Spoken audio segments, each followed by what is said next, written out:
Bonjour, donc aujourd'hui nous nous retrouvons pour le bilan lecture du mois de mai.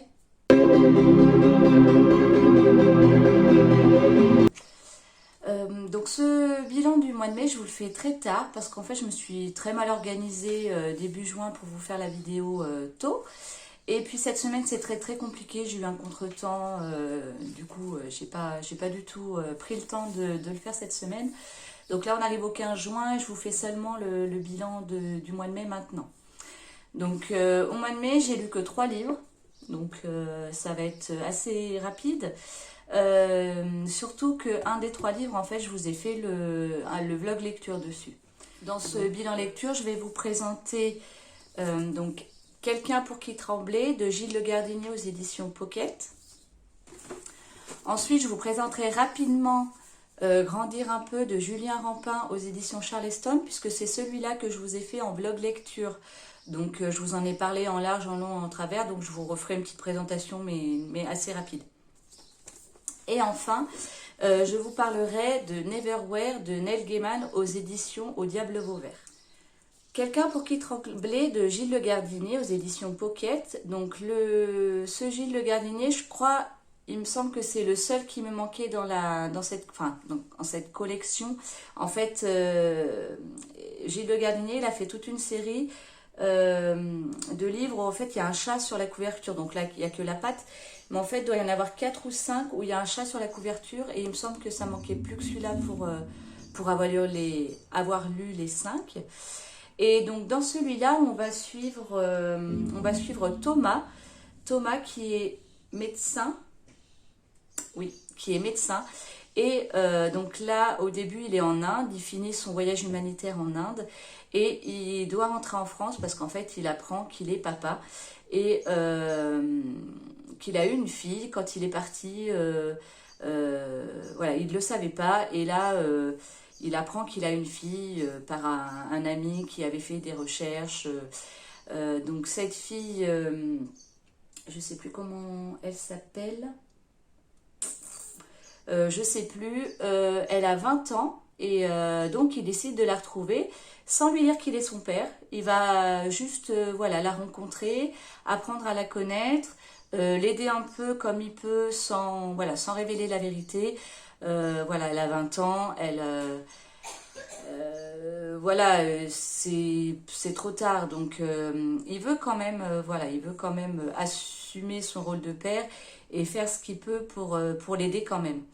Donc voilà, donc il va rentrer en France et il va lui arriver tout un petit tas d'aventures. Alors avec Gilles Le Gardinier, assez cocasse, voilà, des situations assez cocasses, plus cocasses les unes que les autres et c'est très rigolo.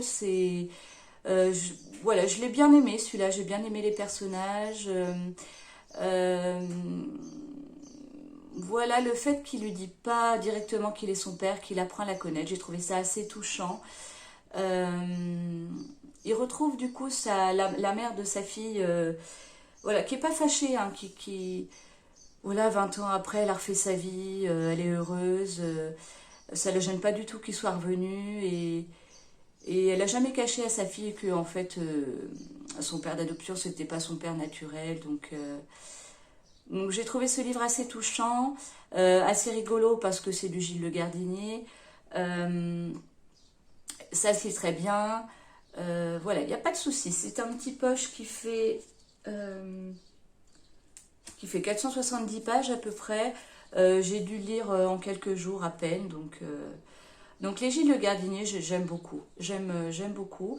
Il faudrait que je vous fasse peut-être une petite vidéo sur cette collection-là avec les chats. Je crois que je les ai tous lus, donc peut-être vous les présenter, puis vous dire voilà ce que j'en ai pensé dans l'ensemble. Pourquoi pas? Dites-moi si ça vous intéresserait.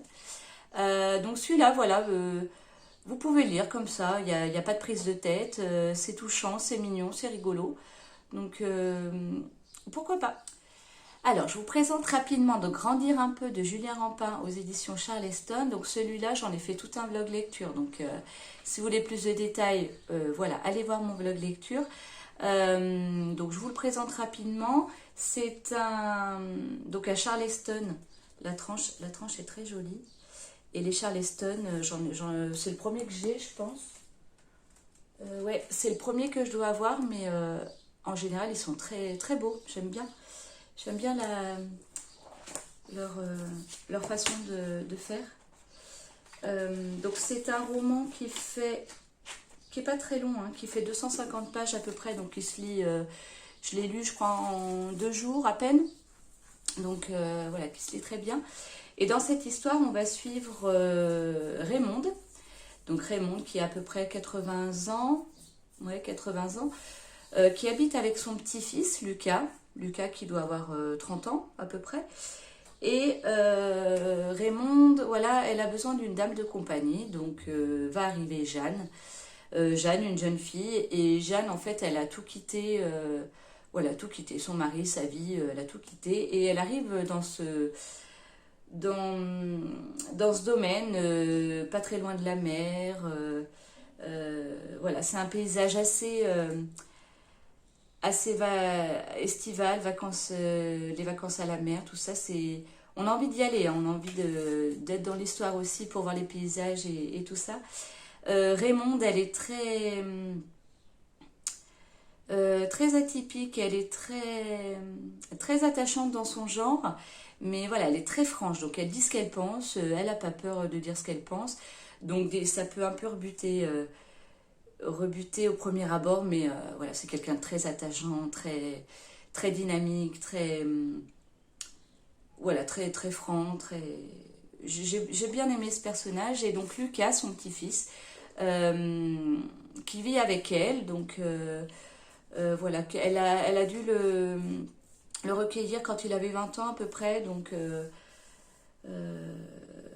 voilà, donc Lucas, on va apprendre aussi à le connaître. Lucas, je pense que c'est le personnage que j'ai le plus aimé, il est très très attachant. On a envie, voilà, on a envie de le consoler, on a envie de lui dire, ben, ça va aller, accroche-toi, t'as la vie devant toi. Euh, Très très attachant comme personnage, j'ai vraiment beaucoup aimé. Et donc on a Jeanne qui est là, qui elle a tout quitté, son mari, non je crois pas qu'elle ait d'enfant. Son mari, sa vie, et elle arrive là-dedans, dans ce petit duo, donc elle a...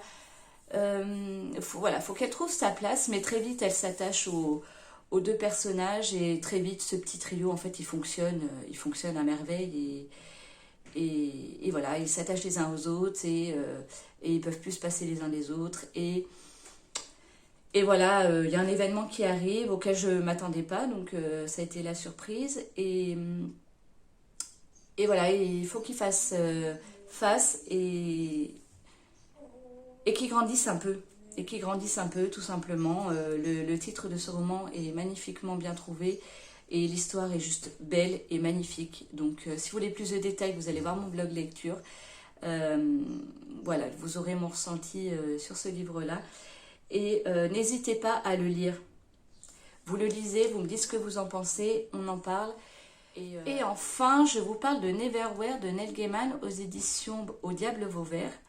Alors, ce livre, c'est du... Alors, je ne sais jamais comment classer hein, entre fantasy, fantastique, science-fiction. Je le mettrais plutôt dans fantasy. Après, je ne suis pas du tout experte dans ce genre-là. Et c'est pas du tout mon genre littéraire. Malgré tout, je voulais découvrir ce livre et je suis assez contente parce qu'en fait, j'ai tout compris. J'ai tout compris et je suis arrivée à suivre jusqu'à la fin. Bon, les chapitres sont très longs, ça m'a un peu embêtée, mais en fait, ça a été.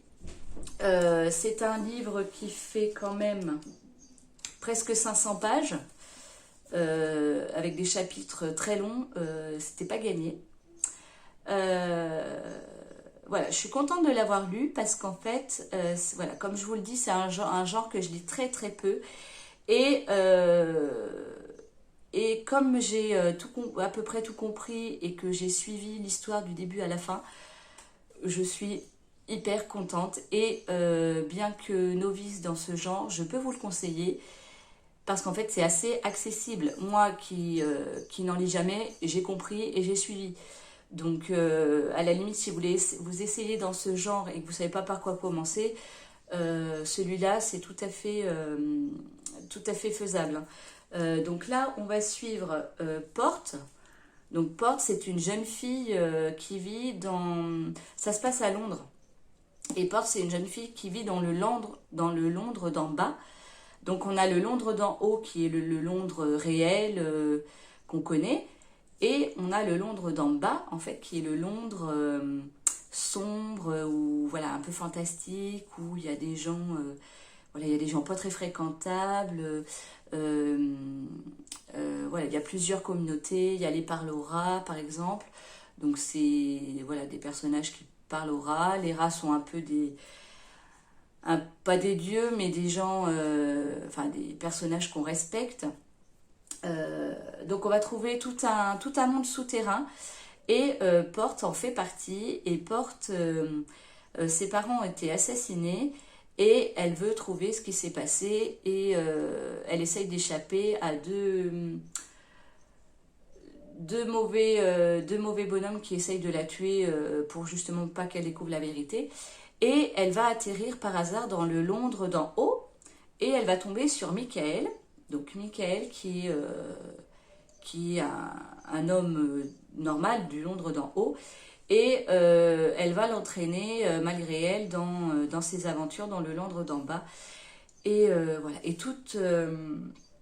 Et on va vivre toutes des aventures jusqu'à savoir ce qui s'est vraiment passé. Et voilà, donc je suis contente de l'avoir lu. Après, c'est toujours pas mon genre. Voilà, j'en lirai pas. Ça va pas devenir mon genre favori tout de suite. Hein. De temps en temps, voilà, mais dans ce genre-là, un truc que je comprends, hein, parce que moi, tout ce qui est fantastique, science-fiction, fantasy, il me faut du visuel. Hein. Si j'ai pas visuellement, en général, je comprends rien. Hein, donc, et puis ça me saoule vite. Donc, comme par exemple le Seigneur des Anneaux, j'ai vu les films, j'ai les DVD, j'ai beaucoup aimé. Mais je pense que voilà, j'aurais lu les bouquins, j'aurais rien compris, et puis ça m'aurait saoulé, donc j'aurais pas, je me serais braquée et voilà, j'aurais pas. Donc j'ai vu les films, j'ai bien aimé, mais voilà, sur ce genre-là, il me faut du visuel. Si j'ai du visuel, ça va, je comprends. Là, j'ai regardé sur Netflix, comment ça s'appelle, Le Sorceleur. Le Sorceleur, c'est pareil, c'est des bouquins à la base. Et j'ai vu donc la série, donc la première saison. J'attends la deuxième saison parce que j'ai bien aimé.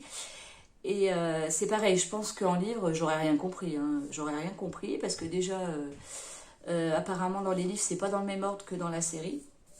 Donc, et voilà. Et une fois que j'ai vu les séries, par contre, non, j'ai pas envie de lire les bouquins. Hein, parce que voilà, je comprends avec la série. Donc si des fois c'est pas tout à fait pareil dans les bouquins, je vais être encore perdue. Donc voilà, donc si je lis du truc comme ça, il faut que ce soit dans ce genre-là, des trucs accessibles, pas trop compliqués, un univers pas trop compliqué pour que je comprenne et que j'arrive à suivre. Celui-là, il était dans ma palle depuis longtemps, je l'ai sorti. Maintenant, dans mes achats et mes commandes vintage surtout, voilà, je vais pas m'amuser à commander du fantastique. Hein.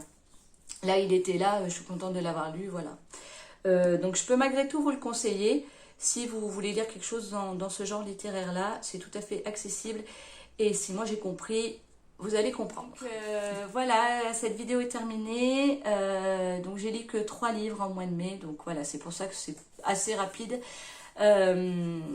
Donc comme on est mi-juin, je ne sais pas si je vous ferai une autre vidéo, parce que vous savez, en début de mois, je vous fais le bilan, et puis en milieu de mois ou autour du 20, je vous fais une autre vidéo, soit sur un tag, soit sur autre chose.